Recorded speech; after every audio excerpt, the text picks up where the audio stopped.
My name is Chris Fantine, Chief Technologist for the Western region at Red Hat. And I've been with Red Hat for about 12 years, working with strategic partners and customers who are adopting Red Hat's emerging technologies.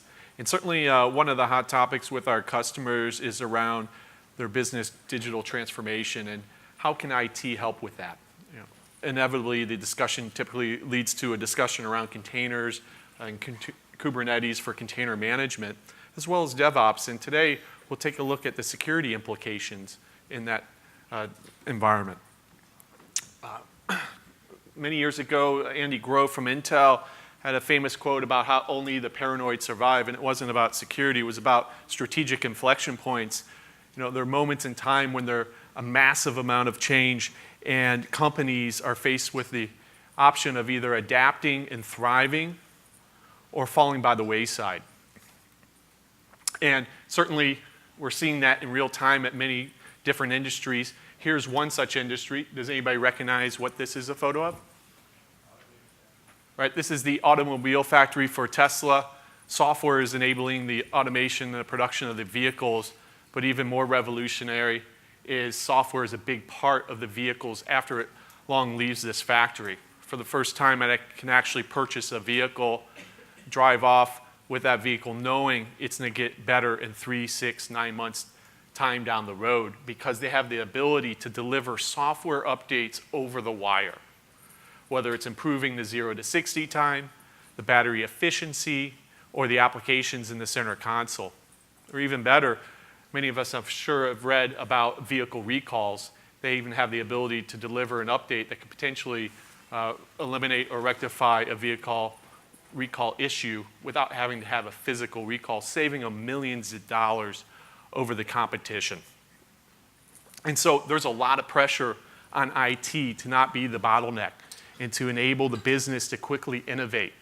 But as I talk with companies across Silicon Valley, it's not uncommon to hear them complain and from the business perspective to say, hey, it takes us 6 weeks to deliver a single word change to our website. And as you dig under the covers, what you see is organizations that are siloed off, dev, test, and operations, and they've evolved with their own processes and their own technologies, making it very difficult to move an application or an update from dev test into production. And when you talk about security, that's usually an afterthought and actually seen as a bottleneck to actually delivering these applications. And it's usually restrained to the production environment with the operations team. And so IT must evolve in order to keep up with the demands of the business, to rapidly be able to innovate and deliver these software applications with high quality. And so you're seeing a shift in the development process, the application architecture, as well as the deployment technologies and the underlying packaging and infrastructure, and a movement away from a waterfall development process that sometimes takes months or years to actually release new products and services, to one of DevOps, which eliminates that wall that traditionally sits between developers and operations, allowing you to deliver applications in a matter of minutes or hours for the business, but also requires a fundamental shift in the architecture of the application from a monolithic application to one of microservice where you loosely coupled services that can be independently developed and updated and rapidly released, and minimizing the amount of change to the application architecture and minimizing the risk that that would have if there was a negative implication. And also, how do you deliver those applications reliably, consistently, wherever they need to be run? You know, how do you get to that point where you're able to deliver software applications and install them as easily as you can on your mobile phone? Why is it so easy to install an application on your phone, yet it's so difficult in the enterprise? Right? And that's really the promise of containers, to simplify, to be able to abstract your application, package with its required dependencies, and be able to easily package it once, deploy anywhere.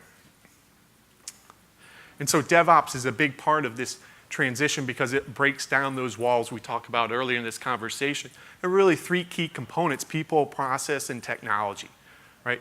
DevOps is all about bringing together a cross-collaborative team, dev, QA, operations, even security, and collaborating with a common goal of delivering a new feature to the marketplace, as well as evolving the process. You don't carry over the same processes with this new software factory, right? This new software factory needs streamlined processes, automated processes to really drive an automated build and automated deployment in your continuous integration or continuous deployment environment.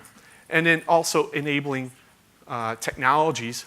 Most often in DevOps, you're seeing them turn to open source-based solutions, whether it's Chef, Puppet, Ansible, Git, Jenkins, et cetera. But also, when it comes to containers around Docker and Kubernetes, driving innovation quickly for the business by being able to rapidly deploy and build these applications for you. And I mentioned security. You know, security in the existing environments is typically left to just production. But in a DevOps world, you need to really take a look at security on the end-to-end in terms of the people, the culture, adopting security mindset, as well as embracing security as a part of your processes when it comes to building out your applications and deploying applications, as well as ensuring that you're adopting technologies that allow you to enable security across your environment in an automated fashion, in simplified fashion, as well as being able to authorize and authenticate the users of those technologies. And so let's talk about continuous security. Right? I mentioned Kubernetes. OpenShift is Red Hat's enterprise distribution of Kubernetes. We work upstream, provide a lot of contributions. We're #2 contributor behind Google to the project. And so we're doing a lot of innovation as well and driving those features up into the project. We also deliver them in our OpenShift offering to our customers, which is based on Kubernetes. And so what does a CI/CD pipeline look like that's container-based, right? And what are the security implications and areas of concern that you might want to address and be aware of some best practices? So here's a typical pipeline that you may see in the enterprises. One is you have a different group of characters in terms of your operations folks, your developer, QA manager, and your release manager, all needing visibility, access at different stages of the pipeline, right? Because they need to be able to contribute, they need to be able to do their job effectively, and they need to have oversight so they can incorporate feedback and change on an ongoing basis in the DevOps culture. And so typically you have a source code repository, and that's driving the definition of your container build. You're building out, typically in an automated fashion, your application, and then producing an artifact, typically maybe a Docker image, and storing that image in a registry so that it can be shared across all your environments, right? You want to package it once and then deploy everywhere, not rebuild as you go to each individual environment. And you want a nice separation of your environment so that developers have access to the resources they need and can experiment and innovate without negatively impacting the test or the production environment as well. And then you want to be able to rapidly be able to promote that application from one phase to another. And when you get into production, you want to be able to dynamically scale up, scale down, and deploy those applications in a quick and on-demand manner. And so there's a lot of different security concerns and areas to address, and we're going to go through these and talk about some of the best practices in the individual areas when it comes to deploying a Kubernetes-based environment out in your enterprise. So first thing you want to pay attention is, how secure is that content that you're actually building and delivering in the enterprise? How about a secure build process? What are some best practices around that?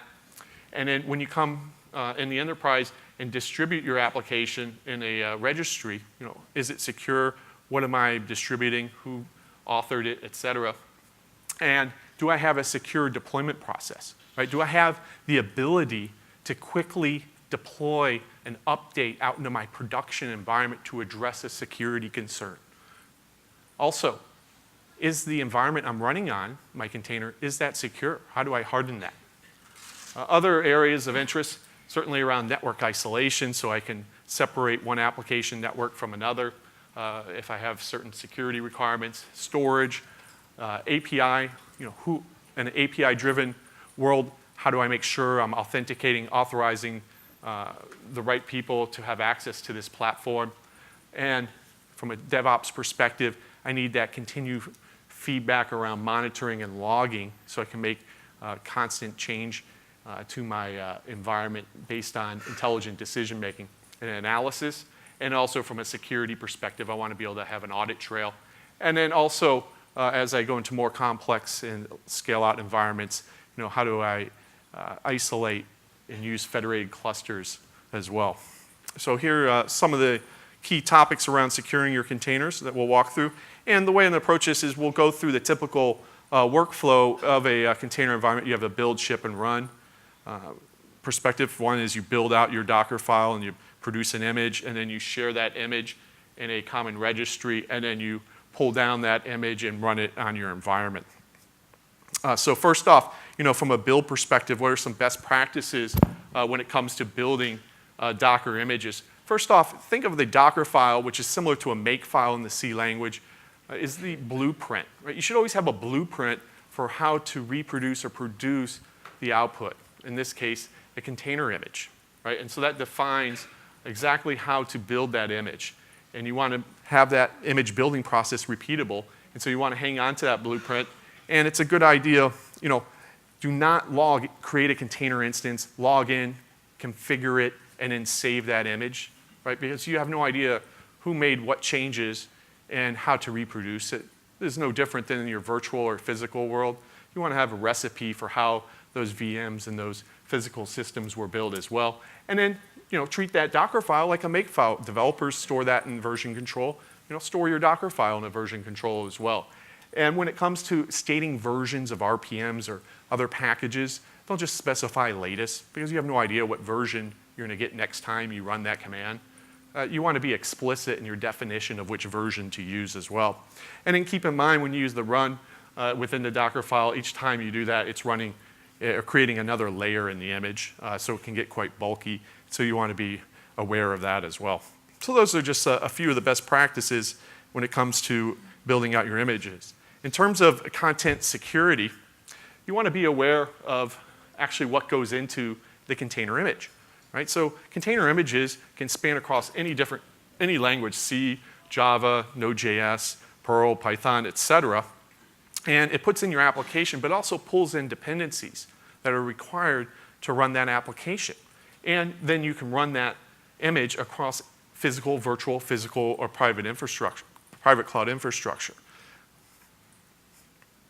allowing you to package it once, deploy anywhere. But what you want to be aware of is as it pulls in these dependencies, there's security implications of what's being pulled in, right? Where is that application dependency being pulled in from, right? Who authored it? Is it secure? Are there any security issues, right? How am I being notified of security issues?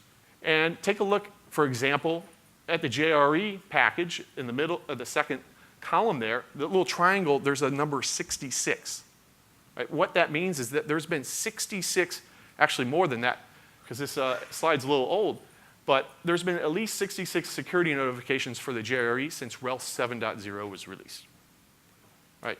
And so the message here is that you pull down your image, that's okay. It might be secure then, but you need to make sure on an ongoing basis you're checking to make sure it's still secure. I'm sure many organizations have developers pulling down packages.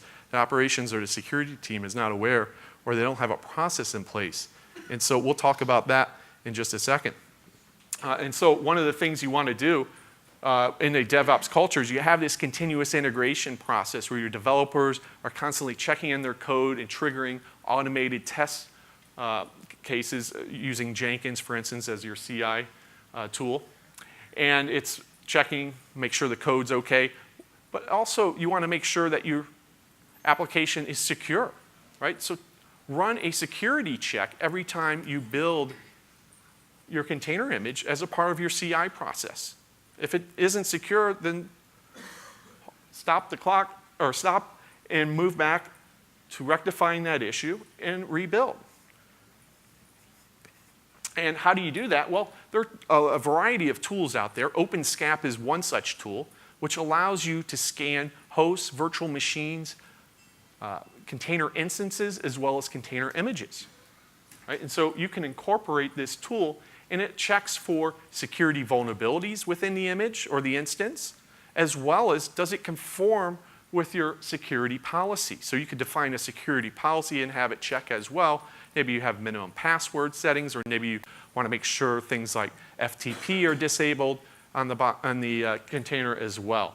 And so you can generate reports, so you have audit trail and visibility, and it also allows you to rectify any of the issues from a security compliance or security vulnerability perspective. And so that's just a tool. There's a more in-depth discussion about that tomorrow in my talk around OpenSCAP. Also, treat containers as immutable images, right? Don't stuff all the data in the code configuration into the image. Have a nice separation of code, configuration, and data. And there's some objects and concepts within Kubernetes, such as config map or secrets, that allow you to extract that configuration information and pass it as an environment variable, a command line option, or in a file that's mounted on a volume to the image at instantiation. And so this allows you to have nice separation. For instance, in this example, you may want to pass a different configuration based on whether that image is running in data center 1 or data center 2 using a config map. Also, forthcoming is image signing. Right? Red Hat's working in terms of providing image signing of containers in RHEL 7.3 for Atomic Host, which is our container-based operating system that's lightweight and designed for containers. And so we're providing image signing within that operating system, and we'll be rolling it into our offering of Kubernetes and with OpenShift as well in the forthcoming release. And so the importance of doing that is to verify the signature so that even if I'm offline in air-gapped data center, I can check and authenticate that image is authentic and hasn't been modified. I can also do multi-layer of signatures, so I could have a signature from my OS provider, I could have it from my middleware provider and my application developer as well. And it's easy to integrate into your existing flow in terms of managing containers as well. And so that's forthcoming. Also, let's talk about container build process, right? In a traditional software supply chain, you typically have, in the 3 different roles, your core build engineer, your middleware engineer, as well as your developer. And they each own a different part of the stack. Right? You have your core build using a kickstart to build the RHEL image. You have your middleware team responsible for the installation of the JBoss middleware, as well as the configuration of it. And then you have your app developer using a WAR file to deploy their application. Right? So right here, that's a challenge because each group is using its own tool, its own language, and it's hard for them to collaborate and communicate. Right? It's not very effective in a DevOps world. And also from a security perspective, each team owns their individual areas of expertise, which is great. But how do you maintain that when you move to a container-based world where you're using a Docker file, so you have consistency now across your core build, your middleware, and your developer, right? So I have my application developer. All I care about is my code.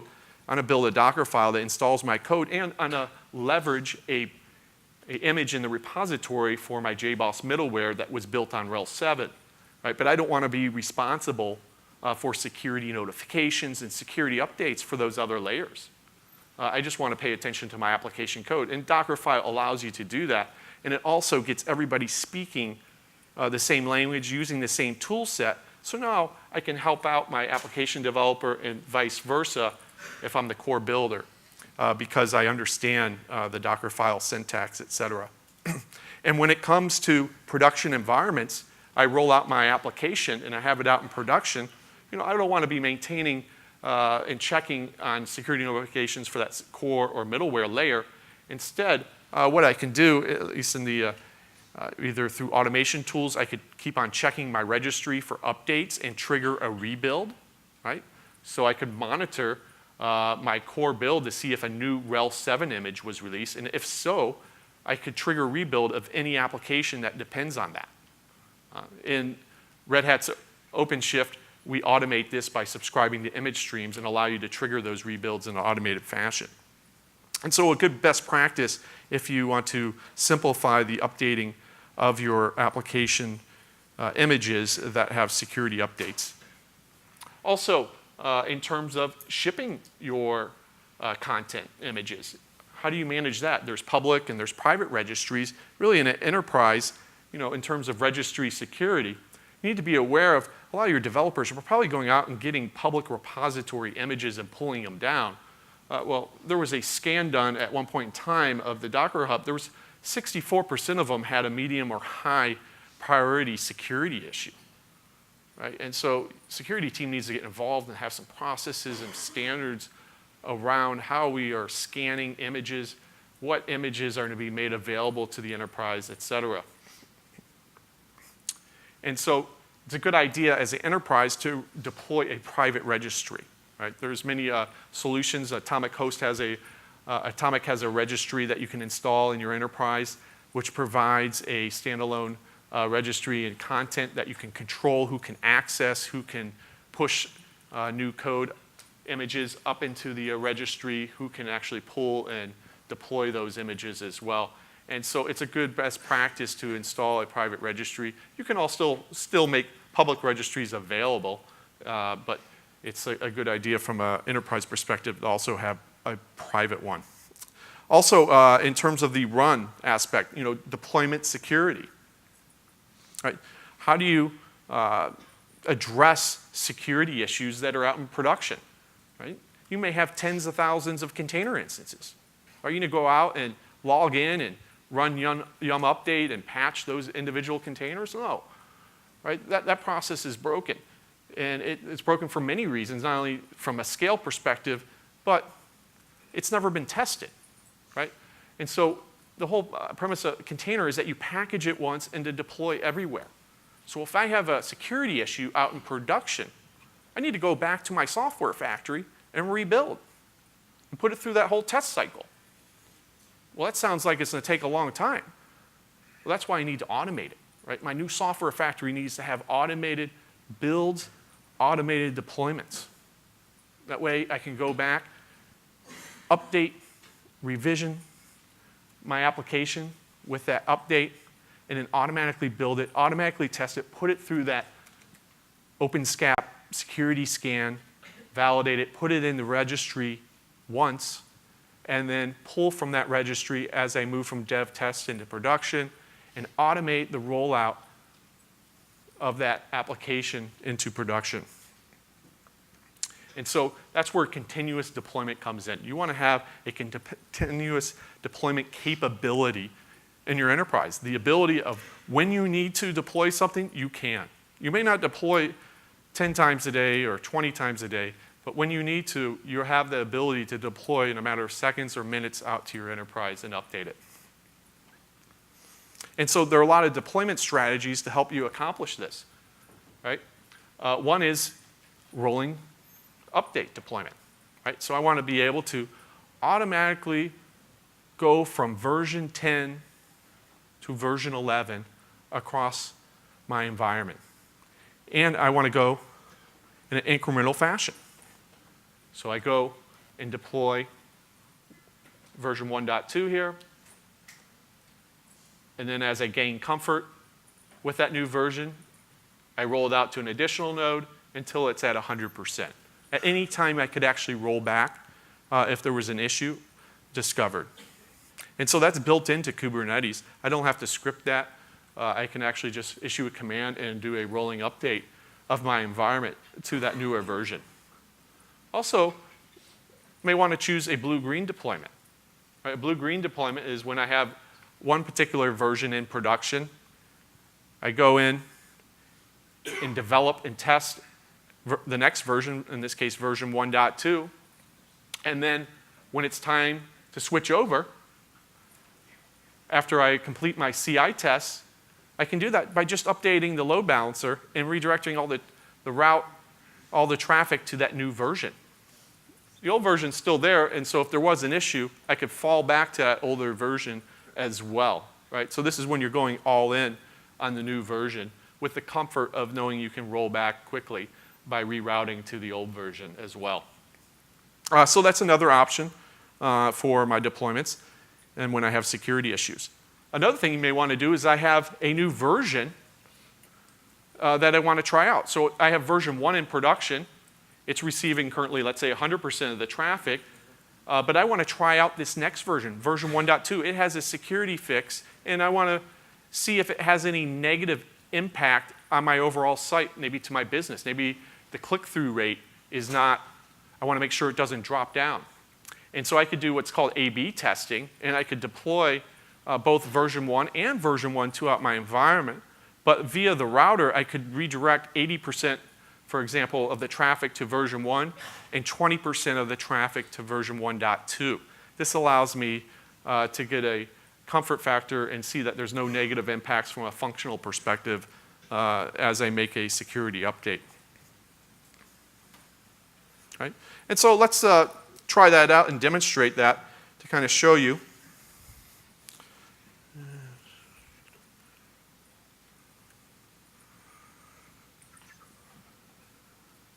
So on my laptop, I have OpenShift installed, which is our Kubernetes distribution.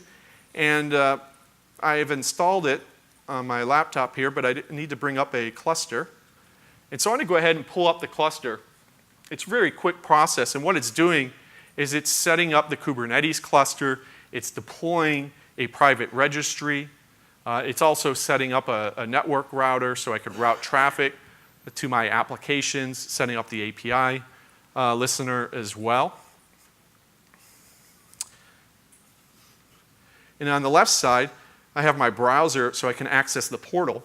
I also have a login to GitHub because I've developed a simple application in PHP to just demonstrate these deployment strategies.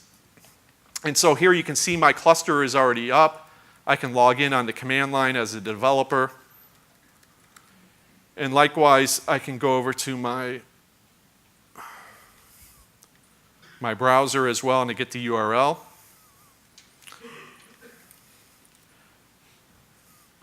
And I'm going to ignore the security warning. And go into my developer login. So hopefully that's big enough you can see it. And the first thing I want to do is create a new project.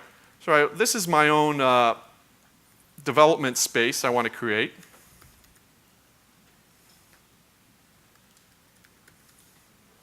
And within this dev space, I can create new applications. So what I want to do is I want to build out and deploy my PHP application. So let's go down here. I'm going to build a PHP 5.6. So the nice thing is from a security perspective, I can provide access to standard approved images. These are application stacks that have been certified and authenticated by my security operations team and made available to my developers. I chose the PHP 5.6.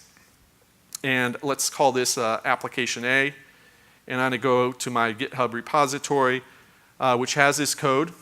And it's going to go ahead and set up an automatic route to this application. I'm going to go ahead and create that. And what's going on now is it automatically triggered a build of my application. Right? It's taking that source code from GitHub, and I can view the log here.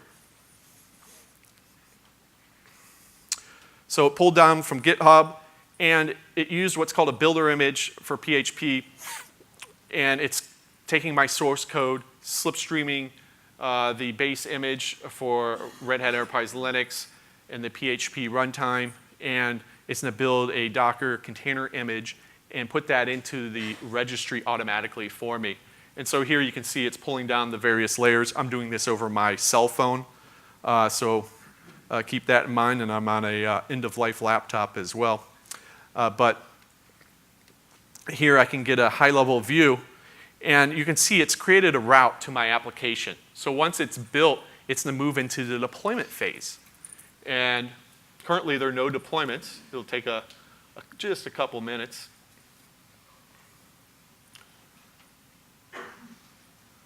And I can see the various events here. It's pulling the container image, etc.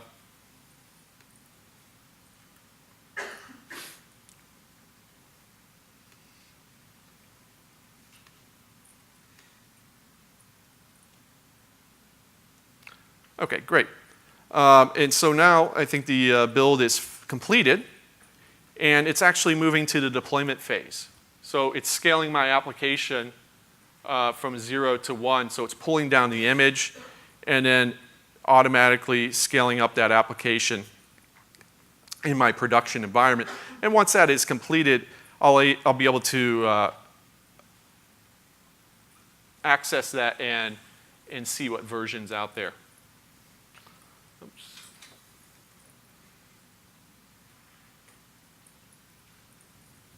Okay, so I'm going to come back to that while it's working.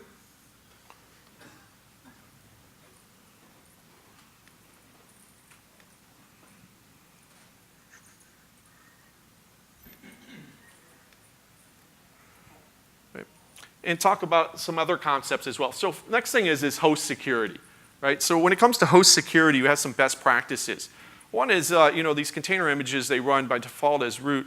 Really don't want to run as root unless absolutely necessary. So you want to restrict that more in a production type of environment. You also don't want to be logging in SSH, right? Use the exec command on kube control. You also want to be careful about isolation and separation. So use namespaces. In that example, my project was using the development namespace. So it restricted access to all the resources that that application needs from a network, CPU, memory, et cetera perspective. Also, it's a good practice to define resource quotas so you don't have denial of service attack type of issues that are over-consuming resources that you didn't intend them to consume. And then also be sure to enable logging if within your environment so you have access to those from an audit perspective. You want to have a best practice around applying security errata to your host systems that you're running on as well. So make sure you're using a supported distribution that has a standard security notification process and provides patch updates. Also, it's a good idea to apply security contexts from Kubernetes. This allows you to apply, and we'll have more detail in the next slide. So a security context, this allows you to apply UID, GID, kernel capabilities, SE Linux roles on a pod or container level across your environment. So you could restrict, for instance, a pod or containers running as root. Right? So you want to define that policy. There's some out-of-the-box policies for different different use cases, and you want to be sure that you apply these out to your environment and use these in a production environment. So let's check on my application. It should be deployed at this point. It's not. All right, well, when things don't work, you can always rebuild. And so we'll do that.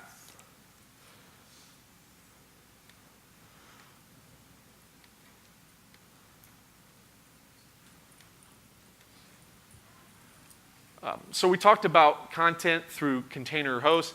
Let's talk about network isolation, storage, API, monitoring, as well as federation. So network isolation. One of the nice things with Kubernetes, and Red Hat did a lot of work in terms of network namespacing, is that you can actually have separation of your application environments. So in this case, in my CI example, I have 3 different projects, my dev, UAT, and prod. And each of those have its own isolation. So if I'm in my dev project, I can't see the resources and impact the resources in the UAT or the prod environment and vice versa. And so using resource isolation is a great way to provide some security across the different projects. Also, here shows 2 use cases of network isolation. You may have project A, project B, although those application pods are distributed across the same underlying infrastructure, it's providing that virtual separation from a resource and networking perspective. And then likewise, you may have a use case where you actually merge together 2 projects and then don't have to actually move your applications to new infrastructure. It can all be virtually combined so that now those project C and project D can share the same resources. And so that gives you some great flexibility because the isolation is done on a virtual perspective. Also, storage security. right? You can use security context restraints to restrict who can access the different volumes from a pod or a container perspective. But also, you can set local storage quota so that applications don't overfill the volume and cause negative impact to other applications running on that particular host. So those are some best practices in terms of storage security. Also, API and platform access. You want to be careful of who has access to the environment. So there's authentication as well as authorization concepts within Kubernetes.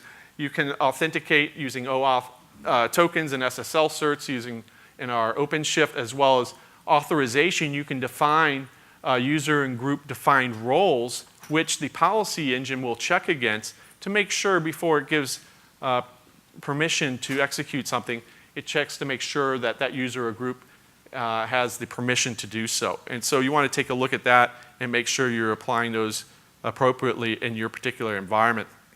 Also, monitoring and logging, right? You can have, from a security perspective, you want to be able to track and identify issues in your environment, and logs are a great way to gain visibility into that. Within Kubernetes, you can deploy the Kibana and Elasticsearch to have a consolidated view across your logs and do searches across them for inspection from a security perspective. Also, in OpenShift, we have a monitoring facility built around Heapster, Hawkular, and Cassandra, is where the metrics are stored from a historical perspective, and we provide a view of the metrics so you can track trends and identify issues that may correlate with a particular security issue in your environment. And then lastly, there's federation, right? So this is a newer capability in Kubernetes and being rolled into a future release of OpenShift. And you may want to use it from a security perspective to be able to do nice separation and isolation of different environments, but still have a consolidated management or view of your overall infrastructure. For example, many customers may run their development environment in a public cloud. So they want that dynamic scale up, scale down as they tear up and tear down, or create and tear down environments. And then also, they may want to continue running their environment in production on their private OpenStack cloud, right? And so with Federation, you could actually accomplish that and then have a consolidated view across those environments. And then also there's federation at the service level as too. This is where you have some sort of global routing, global API, and then you have your application distributed across these different providers as well. And maybe you route certain users to certain to data centers from a security perspective or based on a token that they provide. And so those are just some of the use cases from a security perspective around federation. And let's go back to the demonstration. And log in. So we have my URL. So I'm going to go log in here.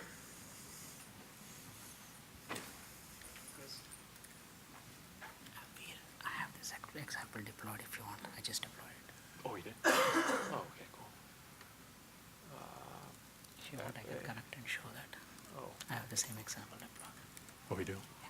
This is your example, I think, right? Yeah. Okay, let me try one more time.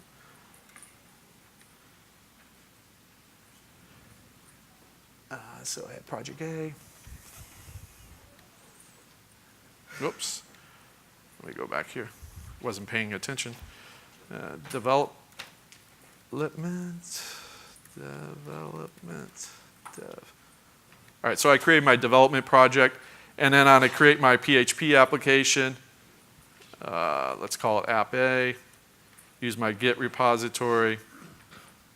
And I'm going to continue to the overview. So it's going to go ahead and build this on my laptop, and I'm going to shut down my my key point so that I have some more memory.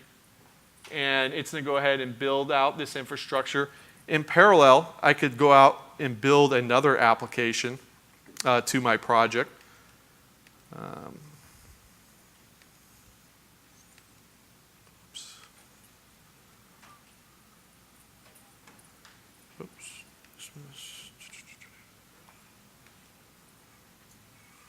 Let's just view the log here. Let's see.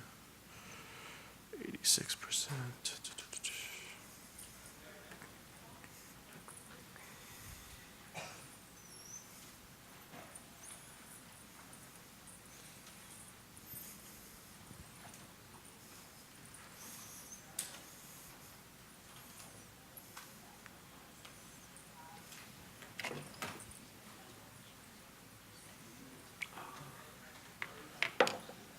All right, a little weak on my internet connection here, but let's see here.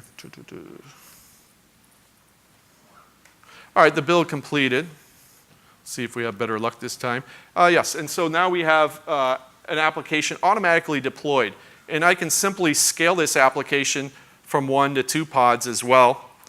And then I can check over here my curl to see the network. So let's hit that route, the zap A. And, oops, while true, do curl.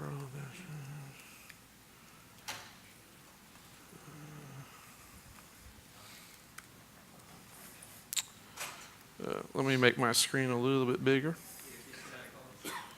Yeah. There we go. So we have version 1, and you can see it's rotating to the different IP addresses across my 3 different pods.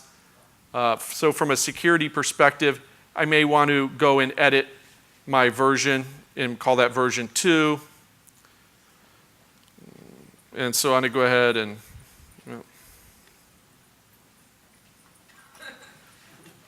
somehow, let's chill out on the curl here. And go back to GitHub. All right. So I'm going to edit this after I sign in.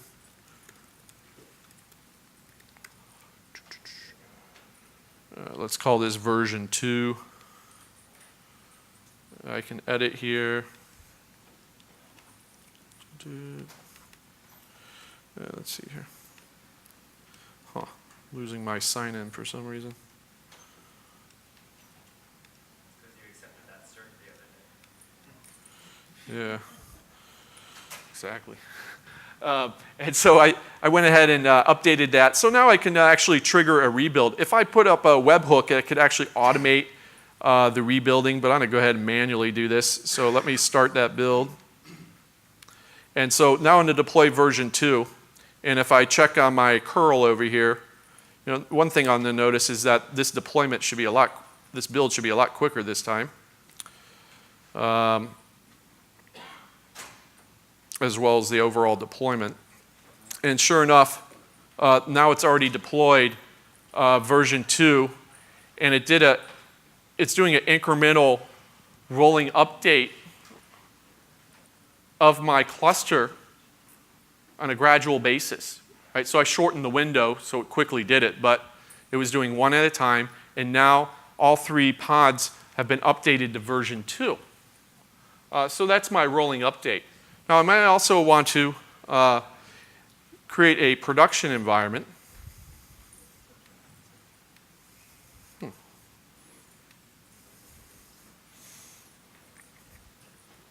So the nice thing there is I can actually easily view, much better. So I'm going to create a new project, maybe call this production. Production. All right, so this is to be an isolated environment. We talked about that network isolation. And so I don't have, this is maybe controlled by my operations team. And so instead of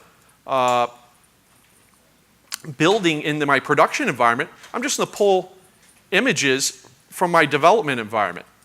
Right? And so I can see there's application A. And I'm going to go ahead and authorize this to happen. So I need to Chris, I hate to interrupt you. Oh, okay, thank you.